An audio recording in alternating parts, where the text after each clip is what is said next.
ای د کشمیر په غم ککړه یاره، درنه یې هېره کړه بابړه یاره. ای د کشمیر په غم ککړه یاره او درنه یې هېره کړه بابړه یاره. او څوک چې ګاندي او باچا خان پیژني، سوچ کې هم نه کوي جګړه یاره.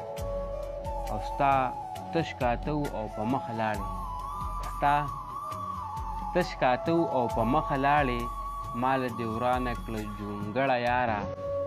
د دې ریاست بیانیې لا وکړم، د دې ریاست بیانیې لا وکړم، لاس راکوه خادم کاکړه یاره. او ما د ګلویش دغه پوښتنه وجني،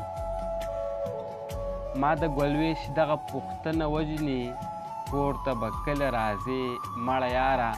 او په خپل افغان باندې به خود ویاړمه، په خپل افغان باندې به خود ویاړمه.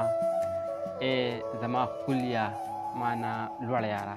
د ډېر محترم مشر د افسر الملک افغان صاحب دغه یو غزل په ډېره پښتنه مینه باندې، په درنه سپېڅلې مینه باندې ټولو ته ډالۍ. تل خوشحاله آباد اوسئ.